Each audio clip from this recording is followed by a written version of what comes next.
This week on London Real, we have Dennis McKenna, psychedelic researcher and brother of the legendary Terence McKenna. They broke the mold when they made him. Culture is not your friend. The book was a very cathartic experience. It was not easy to write. Where did human consciousness come from? He has never really gone away. He's present on the YouTube. His talks are all over the place. Yeah. And so he's become this kind of strange ghost. We discovered DMT in Berkeley, and not only was it the most amazing drug we'd encountered, it was the most amazing thing we'd encountered. This cannot be ignored. Ayahuasca's coming onto the world stage and saying, wake up, you monkeys. London Real presents Dennis McKenna, The Screaming Abyss. The world is not only queerer than you imagine, it's queerer than you can imagine. If you've ever perturbed your consciousness in any way, and yes, you know what I'm talking about, then you will have heard the name McKenna. Probably Terence, perhaps Dennis, but these two brothers wrote the book on how to perturb consciousness through the use of mushrooms. And this is one of our plant allies. Others are ayahuasca and some of the substances derived from them, like dimethyltryptamine, DMT. And anyone who's listened to Terence McKenna speak, he's now dead, knows that this bard had a way of talking about culture, consciousness, information, language in a way that no man had since, and no man, in my opinion, ever will in the entire existence of humanity. And Terence didn't do it to sell something. He did it just to tell you how he was thinking. And I've had many amazing evenings listening to Terence McKenna. If you ever want to download his old audio lectures, the Psychedelic Salon is an amazing resource to do that.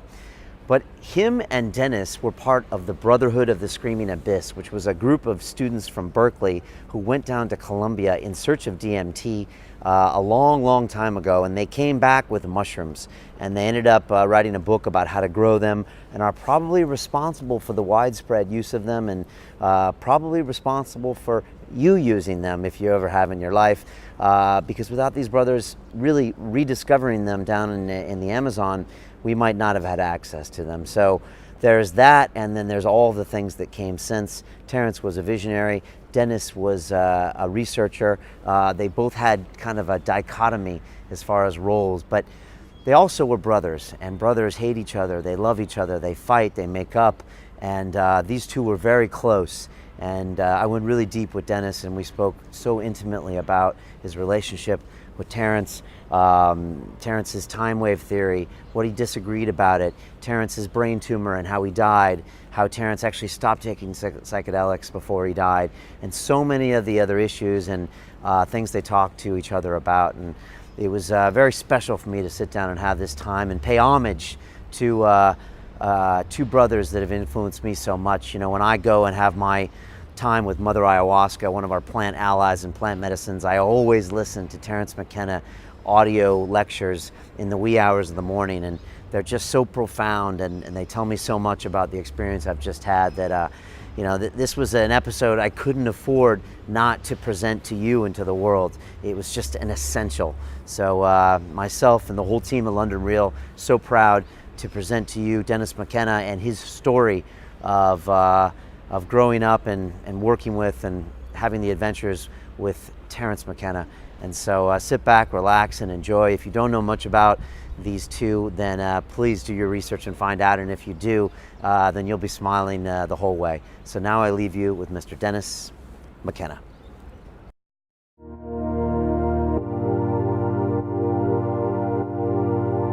The entrepreneurial journey, it can be a lonely road. I push myself in so many areas, but you can't do it all yourself. thing about the academy is it's like, look, you have the ideas, you have the ability, you have the skill, and you have the sort of ambition for yourself. But when you have a group of people pulling you forward, it's so important. Accountability is what's missing from most of the programs or any gurus or any internet mentor that I had before.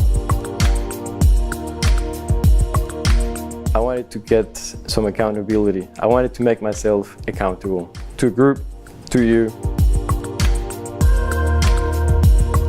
The reason we started the Academy is because I felt like we were doing these amazing talks, like we'd have a Peter Sage episode or a Dan Pena episode or a Kala or someone, and you get super inspired, and then YouTube stops, and then you go back to your life and you don't make any changes. And it was just like, it felt like, what are we doing?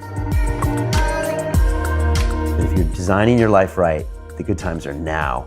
And in a few years, you'll look back and say, wow, that was amazing. The thing about the Academy is it has so many different sort of layers to it. I think your web seminars are awesome. The way you broke it down and the style of your teaching is pretty awesome. I like the feed.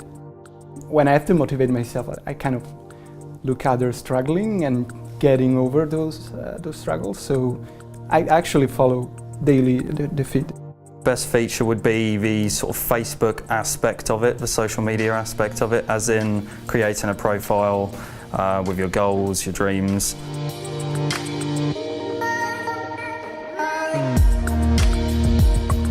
Everyone's on the same vibe, and we may be at different stages in our journeys, but everyone's on the same page at the end of the day. Everyone's really trying to push themselves and building the best you. It really resonates with me.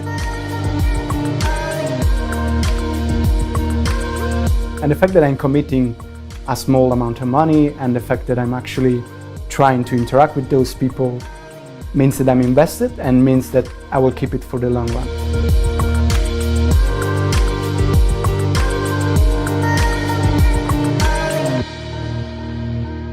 You have to be serious about yourself and what you want to achieve. And if you're serious about yourself, this is going to be such a fantastic platform.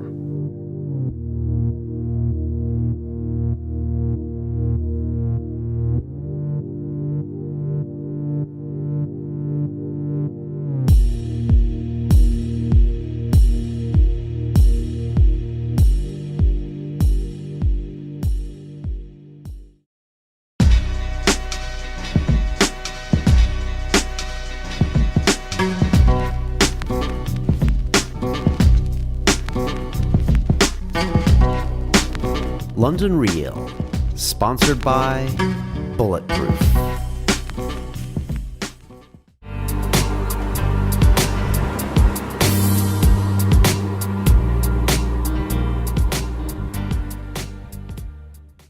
This is London Real. I am Brian Rose. My guest today is Dennis McKenna, who has studied psychedelics for over 40 years with his research focused on the interdisciplinary study of Amazonian ethnopharmacology and plant hallucinogens. You are the brother of well-known psychedelics proponent Terence McKenna and are a founding board member and the director of ethnopharmacology at the Hefner Research Institute. Your book, The Brotherhood of the Screaming Abyss, chronicles your lifelong relationship with your older brother Terence. Dennis, it's a real honor. Welcome to London Real. Thank you, Brian. It's a pleasure to be here.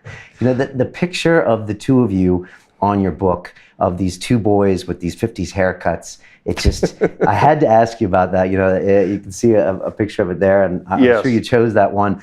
You know, it makes me just want to ask, and first I want to say how you started the book with a passage. You said, reality is a hallucination concocted by our brains. Memory is a fragmented tapestry patched with confabulation. I was wondering, did you ever imagine that these two brothers with the 50s haircuts from an Irish family in Colorado were about to go on this incredible adventure? No, never imagined it. Never imagined it. I mean, that passage, that thing I put in the book, is almost a disclaimer. You know, it's a way of wiggling out of what are undoubtedly there are inaccuracies in the book, because much of it depends on recollection.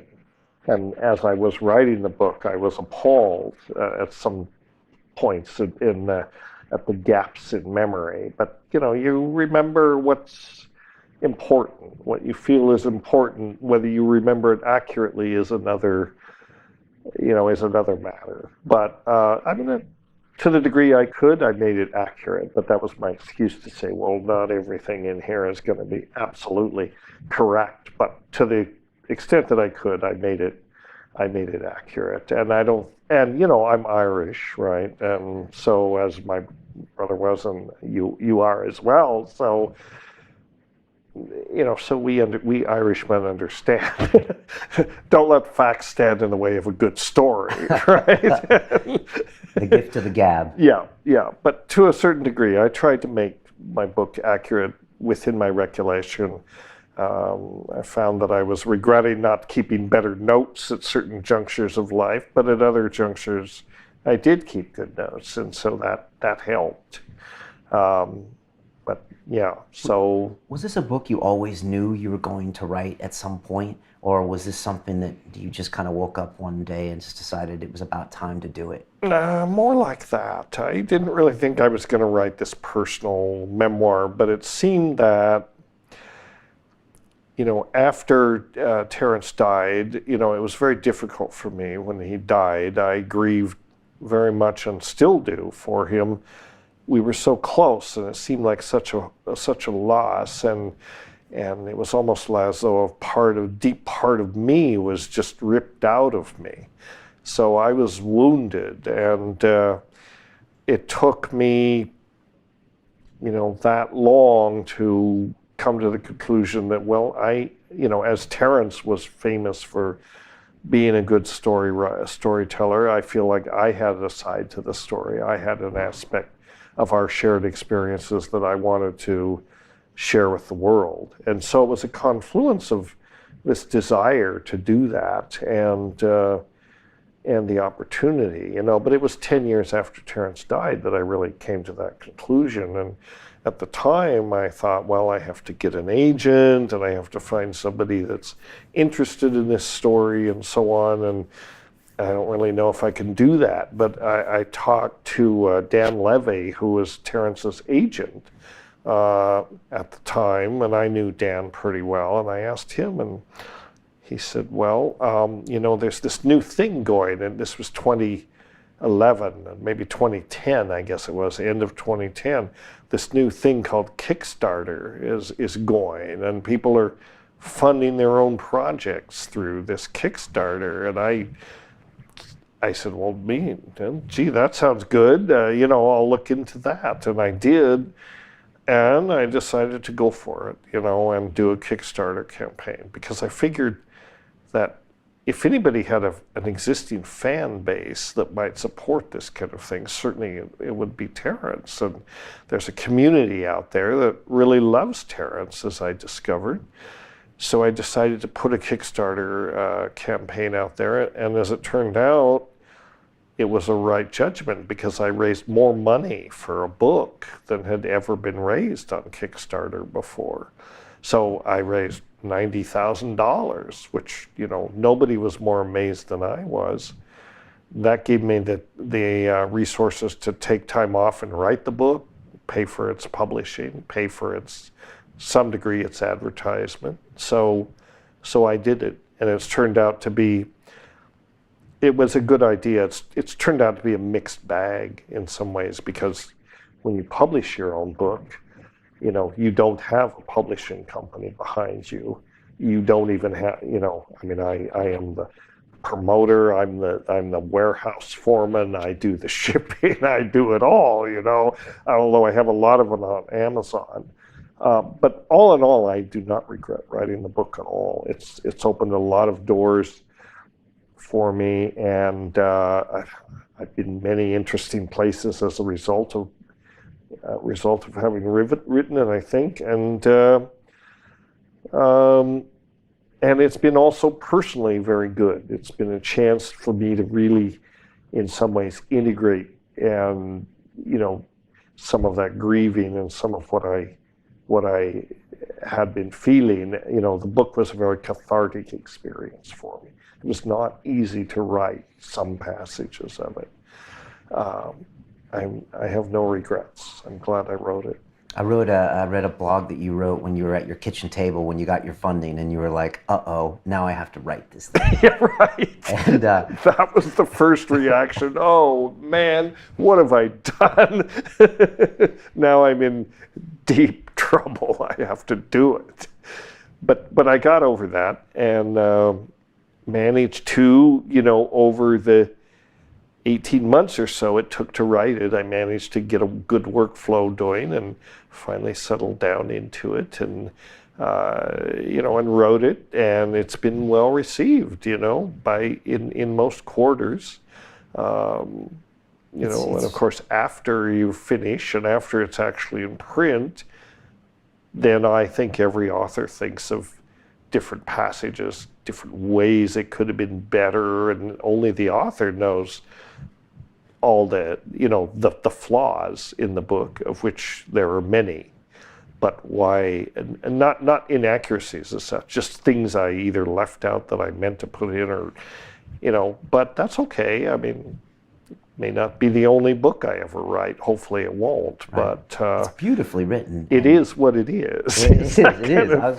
It's beautiful to read, and it's very personal. It is very personal. I was curious, when you first started writing, were you thinking, okay, I'm just going to start out with the facts and then tell a few stories, or did you know right away that you needed to go in and get vulnerable about a lot of your emotions over the years?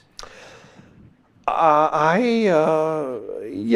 didn't want to just write a dry narrative. I knew that this was going to be a personal story, and that was part of the reason to write it, was, as I say, for my own kind of healing and emotional, integration of all these things. So I wanted it to be a personal story, and I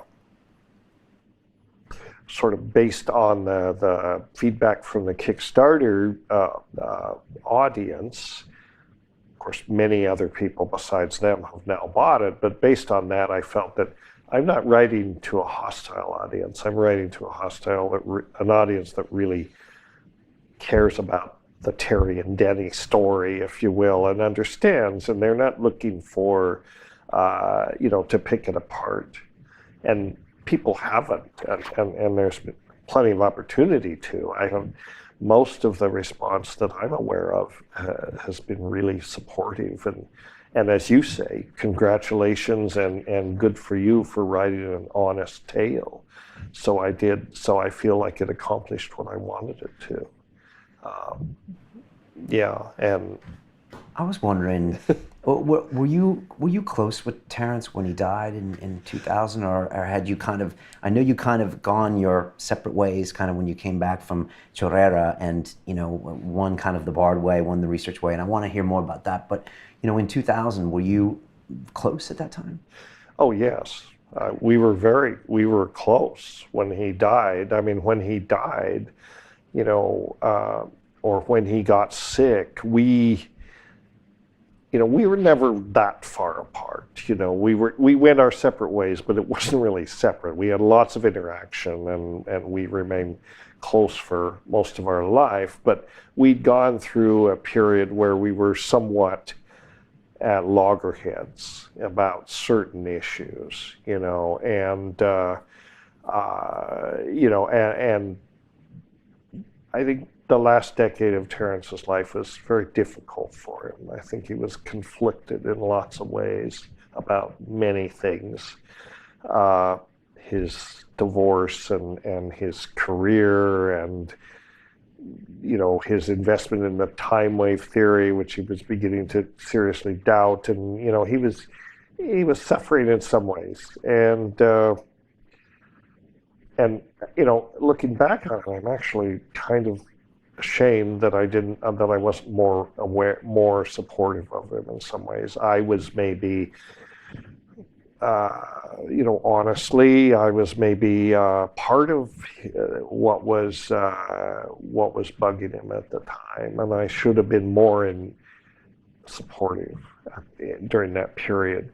But we were friendly, and I think he always knew. I mean, we were sort of getting through this, right? And I think he always knew that I loved him. I don't think there was ever any question about that. And even though we may have drifted apart and we had our little tiffs, you know, and that sort of thing, you know, but when he got sick, I just basically dropped everything and I was there for him, you know. And the day I heard he was sick, that he had this episode where he had these seizures on the Big Island, been airlifted to Honolulu and all that, that came to me like 24 hours after the event, and it came in the form of a voicemail left on my office phone by Dan Levy, by this editor who was very close to him. And he, you know, left this message and says, something's going on out there. I'm headed out to Hawaii, you know. And so when I got the message, immediately I called Dan and said, okay, I'm on the plane. I'm there. So I went out immediately. And, you know, Terrence was by then in the hospital in Honolulu, and pretty much I just put my whole life on hold for the next year, and it was just, okay, I am there for you. Whatever needs to happen, I'm here for you. It was easy. It was difficult to do that, but career-wise, it was okay. It was easy to do that because I didn't have anything like a real job at the time. You know, I was a consultant working for different companies in the natural products world. That's what I'd done for the last few years. So I controlled my own schedule, you know, and I was just able to put all that aside. And that, so then my you know, my preoccupation for the next year was to, you know, whatever difference Terrence's I had at that time, just put all that aside, you know. And it was just, I'm there for my brother. And what was it like that last year? Was he optimistic? No, it was hard. It was the diagnosis pretty much. Yeah. This diagnosis is a death sentence for most people. It's 98% mortality. It's the most virulent kind of brain cancer that there is. And when he got the diagnosis in Honolulu, you know, excellent neuro-oncologist and all that, but he knows, you know, I was there by then at the hospital, as well as Terrence's son and Dan and other people, other significant people. You know, but when the neuro-oncologist came to the hospital to discuss the diagnosis, he was very blunt. He just said, you know, my advice, we'll do everything we can, but, you know, my advice to you is, you know, put your affairs in order, which is a pretty telling thing. You don't want to hear that, you know, but he was honest, and he said, you know, and you know, he said, and he had operated on many people, worked with many people with this disease. The doctor had never had been able to save a single patient. And I told him, you know, you must be one of the most depressed physicians possible. Why do you keep doing this? He said, well, maybe one day. You know, and he was very, very good, very open to alternative therapies and all that. So we went into it with our eyes open, pretty much, that we knew, or Terrence and his loved ones knew, that the time was short. That being said, we decided to do, you know, as they say, everything we can. And my job, in a way, in that time became, at least as I saw it, and I think as Terrence saw it, is to be the kind of the expert, because I'm the only one with any background in medicine or pharmacology and all that. So So we went ahead with the treatments that the doctor recommended. They said it was not operable, that they couldn't get this tumor out without really damaging his brain. So the first thing they recommended was this thing called the gamma knife, which is basically you fire a high energy beam of gamma rays into the tumor and try to stun it and slow it down and maybe kill it even, or kill big parts of it.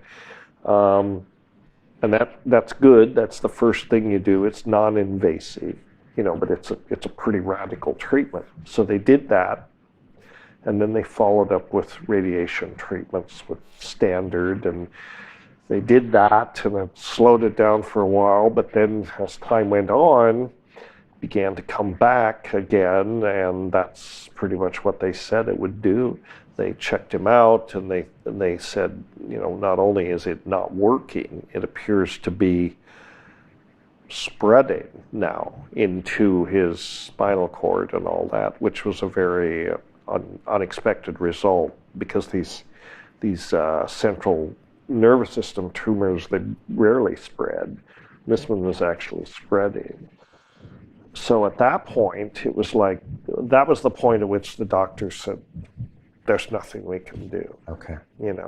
Threw up their hands and said, there's nothing we can do. And that was like mid-January, and he was in San Francisco, and he had some very close friends.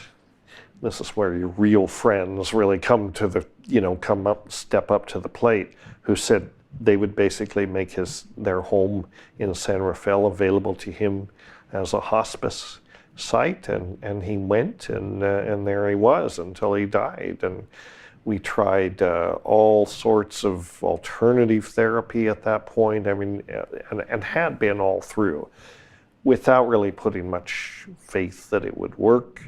We tried a lot of different things, but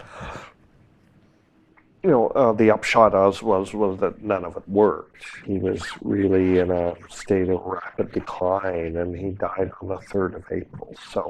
So he died about a month shy of a year of his diagnosis. So the gene therapy did really nothing to prolong his life. What was the reaction to the community when he died? To the community? Well, of course, the people were devastated. I mean, there was an outpouring of sympathy for everybody, for the family and everything. There was a group at the time called the Novelty Group, which was about, it was a discussion group about the time wave and all that. Beautiful people. They got together a CD called Journey Through the Spheres that was just put together and donated to the family, sold just to provide some money for the family and so on. It was, I don't think it ever sold a lot, but the gesture was nice, and just,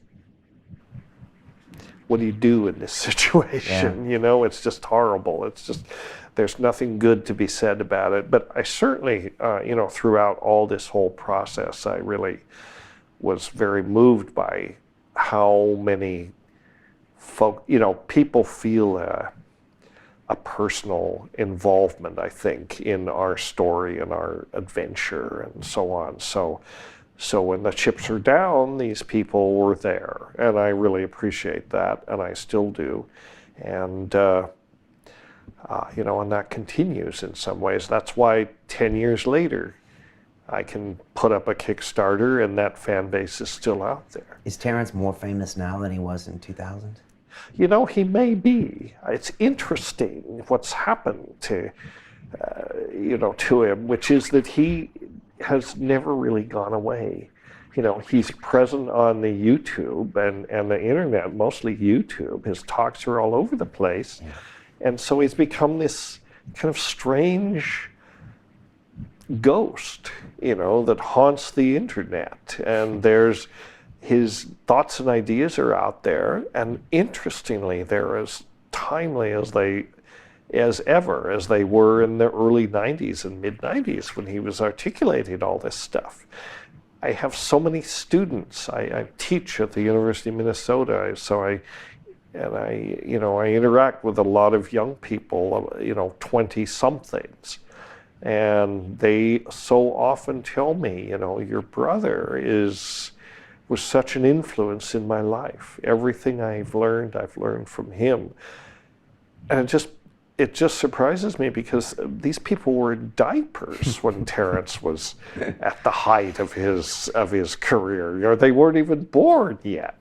Yet somehow they discover him and they listen, and it really resonates with him, which is just a testimony to how timely and timeless his ideas were. The man was ahead of his time, no doubt about it. I've listened to probably 100 of his lectures. I listen to him on iTunes on the Psychedelic Salon. There you go. And sometimes I have to remind myself that he's saying this stuff in 1992 and 91 and 93, pre-internet and so many things that have changed. All those things, right, and right. Yet so much of it is so relevant and so true. It's a phenomenon for sure. And I think, I think Terence would be amused. I think he would be happy about that, because at a certain stage in what he was talking about how the internet was going to transform everything, and it is, as we've seen, it has. So yeah, I'm happy that his ideas are so alive still, and stimulating thought and all that. So, and in the 15 years since he's died, we've seen this whole psychedelic thing just explode, and the awareness of ayahuasca, the awareness that, these stigmatized, condemned, prohibited, marginalized substances are suddenly almost respectable again, as the research accumulates and we begin to see, well, actually these do have great value in medicine and so on, potentially. So we're seeing that happen. Terence has got to have a lot of credit for that. Both of you. Well, both of us, yes. Okay, I'll take some credit. Are you surprised when you look at it from 2000 to 2015, where we are today, when it comes to the awareness of plant medicines? Are you surprised how quickly that happened? I am very surprised how quickly that happened. To Terence's credit, the neat thing, the good thing about Terence is that back in the day, in the 80s and the 90s, when it was not cool to talk about this stuff in public, he was talking about it. Right. He never stopped talking about it. And so it kept it on the table for conversation. So that then, and I was in it too, I was working in it, but I didn't want a lot of attention. I just wanted to do my science, and I was in the background of all this. And, but during the 90s, we started this Hefter Research Institute, which is, now thriving. I mean, at the time, people said, you're nuts. Even though we had very qualified people starting it, but people said, nobody's going to support this, you're crazy. Well, now Hefter's alive and well and thriving, and most of the leading scientists in research are either on the board or being supported by us or closely affiliated with us. I don't want to take away from MAPS. MAPS doing good work too, but we're sort of the nerdy ones in the background. We're smaller, we're less well funded, but we are now getting significant funding. And because as you ramp up these clinical trials, you need more and more funding. We just got a pledge for $750,000, from a donor that I can't mention, but that's encouraging. And just the way it's fallen out, not really deliberately, but the way it's sort of gone is that MAPS has kind of staked out MDMA for their they've hooked their wagon to MDMA, and they're focusing very much on treating PTSD using that compound, which is great. MDMA through kind of a nice way in through firefighters and soldiers, which is a great way to sell it to the public. And there's great need for this, so that's wonderful. And they want to make a prescription drug out of MDMA, and I do believe they'll probably succeed. And just we've sort of hung our hopes on psilocybin. Because that's the other one you could study in a clinical situation. It's very compatible with human metabolism. It's not toxic. You can use it in hospice situations, for example, and give it to people who are fairly ill, and it just is the perfect clinical psychedelic. And of course, it's not the same as MDMA. But so we're sort of working on psilocybin, and not that we're limited to that, but that's just the way it's worked out. And then ayahuasca sort of remains in the wings in some ways, because being a plant, it's more difficult to study under an FDA-approved protocol. Okay. And getting approval for psychedelic research is bad enough, but then one of them happens to be a plant. You've got another fungus, so it makes it more. Got another, well, psilocybin is synthetic. We work with the synthetic. It's a natural product, but it's synthetic. But ayahuasca is harder to. If you're going to study ayahuasca, you pretty much have to study the botanical preparation, because there are properties it has that any synthetic analog is not going to have, because it's 2 compounds at least and a whole bunch of other things. So ayahuasca is more difficult, but and at Hefter, I become a big sort of advocate of, yes, we need to be looking into ayahuasca, and why do we have to play this silly FDA game? Let's just go to Peru and do this work. You can do good science in Peru, and ayahuasca is accepted. It's a national patrimony there. It's literally been declared to be a national patrimony. So let's do some of that work down there. Right. And I want to talk about Peru, because you went down there for the first time in 1970, with Terrence, is that right? Well, we went to Colombia. To Colombia, of course, 1971, right. Okay. But before we get to that, I just wanted to say, you talk about like the 80s and 90s, how it was really rare for people to talk openly about these psychedelic experiences. And some of those recorded conversations where Terrence is, people aren't using their real names. They don't want to be recorded, because for them it's dangerous, or they feel the danger to talk about that. And I guess this was kind of the Reagan say no to drugs time, Right. Our experiences on London Real were in 2012, we had a before and after ayahuasca episode, and I was hesitant because I thought I could never go back to banking. Now, this is 20, 25 years later, and I did a before and after DMT episode, and I'll be honest, Dennis, I was worried about my daughter and the parents and the principals and what they would think, and if a social worker would come, and we went ahead and did it anyways, and it was okay in the end, both of those times. But I can't imagine what it was like to talk about that stuff in the 80s and the 90s. Well, yeah, it was. I mean, he was doing a lot of the talking. I wasn't doing much talking, and we were. But but I don't know. He was doing it because he was passionate about it and could not talk about it. That's what he had to talk about. That was his obsession. So he talked about it, and it turned out he was speaking to a certain audience where they felt like they couldn't, but they say, boy, I'm glad somebody's talking about this. Somebody's keeping it, the conversation open, and he did. And then we see, I don't know what's going on, Brian. There's something going on in terms of, a social and maybe even an evolutionary transformation around these plants, because the way that ayahuasca has literally exploded onto the world scene in about 10 years or so, is just mind-boggling to me. I mean, 10 years, 15 years ago, you walk up to the average person on the street and say ayahuasca, they won't know what you're talking about. Or if they do, they probably think you're some nutcase and they'll be edging away from you. Now you talk to people about ayahuasca and chances are they know what it is and they associate it with a positive, it has a positive association for them.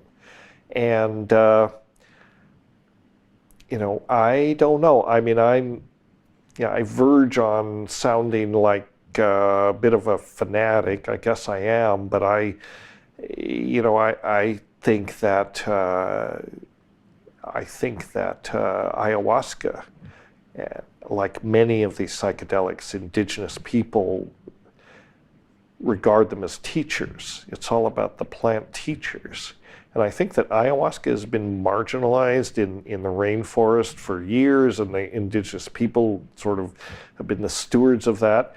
But now it's getting a little concerned as we basically, our efforts to wreck the planet accelerate. Ayahuasca is coming onto the world stage and saying, wake up, you monkeys. The first thing you have to do is wake up and realize what's going on, and then change your behavior, your approach to it.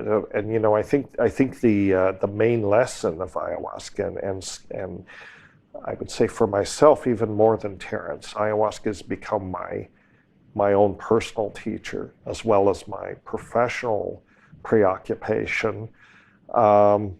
But ayahuasca is many people are getting the message that ayahuasca is giving us a message about our I guess I can't say that. Yes, you can.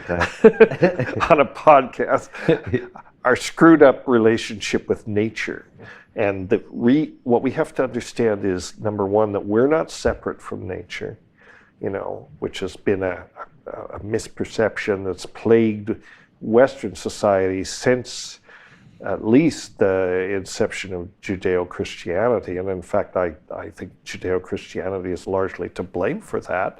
We have to understand that we're not part of nature, nor are we running nature. We're not in charge of this.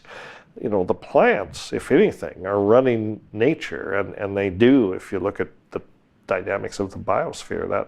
And I think, I think ayahuasca is trying to send us the message that we need to wake up. Many people are coming away from their sessions, especially if they go to South America, with this renewed commitment to, environmental issues. And the interesting thing is, you speak about, you were concerned about taking ayahuasca, with banker, because you were a banker and so on. Well, now, chances are, the guy sitting across from you is a banker in the ayahuasca session, or a CEO, or whatever. So I think that's very interesting, and that's important, because, people can go to Peru and drink ayahuasca. All kinds of people can do that.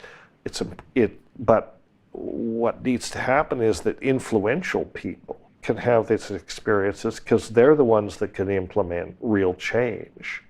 If they have these experiences and come back, they can make a difference. Not that all of the rest of us can make a difference, but you know what I mean. People in influential positions of power can really change things. And that wasn't happening that's important. And in the 70s, when you and Terence had this amazing discovery of the cubensis, and you came back, in the 70s, psychedelics were associated with the non-CEO types, right? It was this counterculture, it was dangerous, it was the anti-government movement, and Absolutely. LSD is still tainted by a lot of those society. Yeah, it was definitely not mainstream at that time, Right. And it's interesting that we went to La Chorrera,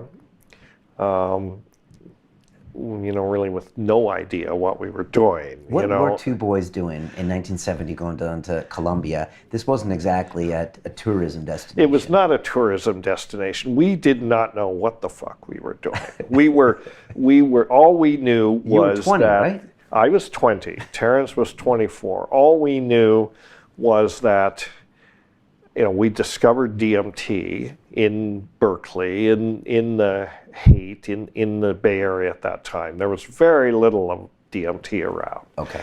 But Terrence had somehow manifested it out of the matrix. So just a few of you were smoking Just a DMT. few of us were smoking it. Okay. And we were all, at least our group, was convinced that not only was it the most amazing drug we'd encountered, it was the most amazing thing we'd encountered in our entire lives. And we thought, you can't ignore this. This is like, the discovery of atomic energy or something. This cannot be ignored. To watch the rest of this fascinating interview, click on the link below and go to londonrealacademy.com. There you can sign in with your social media login and watch the rest of the episode for free, along with all of our episodes on London Real, my webinars, and all of our premium content, all located over at londonrealacademy.com. So click on the link below. You'll be directed there and you can watch the rest of this fascinating interview, and I'll see you there. In action, when you smoke it, you can't bring much back. I was always sense astonishment. Oh my God, what was that? And so we thought, LSD around Berkeley? Oh, LSD was